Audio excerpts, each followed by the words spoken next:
My announcement as a candidate for Parti Keadilan Rakyat Keadilan's Vice President post.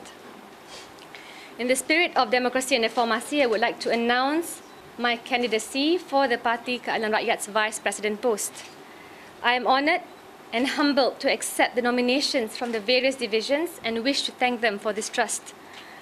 I'm indeed grateful because your nominations, or Suara Ahli, Members' Voice, shall become my own Suara Hati, my voice, as I humbly embrace the opportunity and the responsibility to serve. I have not and will not endorse any candidates, as I feel that the members are not only free to nominate, but that I must also respect and accept their endorsements for the respective candidates accordingly. I have had the privilege of witnessing and participating in the reformasi movement 12 years ago and see how it evolved into Keadilan today. At this moment, I believe that our party's election this year will be a real defining change, as we will be able to forge a true people's movement that shares a common destiny for a better Malaysia. I'm reminded that this is a contest among brothers and sisters in one family, and we must believe that party members will elect the party leadership based on the candidate's vision, ideas, and commitment to the party's values and ideals for a better Malaysia, rather than exclusively on personality. We must appreciate and acknowledge leaders at all levels for their contribution, sacrifices, and efforts in transforming a reformasi movement to a party that, along with our partners in Pakatan, shall lead the nation soon, inshallah, God willing. We must believe that every leader is guided by their moral compass to do what is best, even more so under demanding circumstances and difficult choices for a common good. We must affirm that each member shares similar aspirations and has the best intentions for a common struggle. We have much in common, and our differences should strengthen and not weaken us.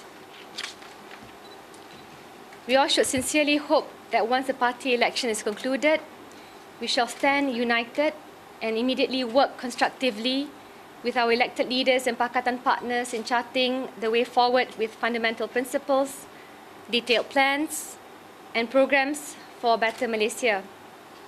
To conclude, I'm confident that it is never too late for the party elections to be conducted in a fair and free manner, equal to our call for the government to do likewise. It is a test of our integrity and credibility as a founding partner in Pakatan Rakyat to conduct ourselves in a transparent, responsible, and accountable manner. We will be measured by our party members, our Pakatan partners, and the Malaysian people on how we uphold democratic principles in our party elections. So, let us rise to the occasion and not betray the hopes and expectations with a promise of a better Malaysia for all Malaysians. Let us not be short-sighted, selfish, and Machiavellian in our campaigning. Let us be ethical in our actions when seeking the legitimate and moral leadership mandate from our members. Therefore, as a sign of collective responsibility for the future of our party, I wish to propose that all candidates sign a Keadilan Free and Fair Campaign Election Declaration publicly next week to promote and protect our common good and shared vision for a democratic Malaysia. I believe that with this party lies the future of this country. At that time, I did indicate the focus will be on Lembah Pantai, especially contesting for the head of division in Lembah Pantai. However, after receiving nominations, I seriously considered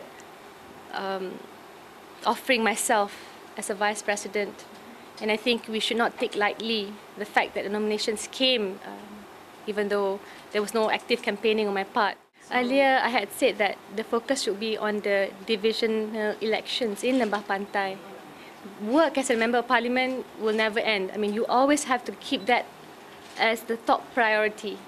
So elections for Keadilan, of course, relatively most of the leaders of Keadilan are busy, but you must never, put aside my responsibilities as a member of parliament in the constituency. My manifesto, I think I would represent the younger generation in the party as a vice president, and I will carry forward most of the things already elucidated in my articles, especially talking about a new political contract, even to the point of bringing forth progressive ideals that might be seen as challenging status quo, but it's important to set and make our mark and ensure that we build a truly multiracial Malaysia. And keadilan has to take the lead in that. You know, we have to trust the judgment of members. I will do my best to campaign and to inform them of my vision and my aspirations for the party. And whatever happens, I think all of us will have to come together and embrace the new leadership. You know, win or lose, that's in the spirit of contest. I think what's more important is what the members would have to say of my decision. Of course, you know, it's important to have my parents' blessings, but I also am encouraged by the blessings given through the nominations by the various cabangs. I am the daughter of Anwar Ibrahim. I can never erase that fact, but I'm also the daughter of the Reformasi movement. So for me, the last 12 years have sort of helped me gain a foothold and given me the necessary readiness or conviction to proceed. There's no looking back. So in the spirit of Reformasi, I'm forging on.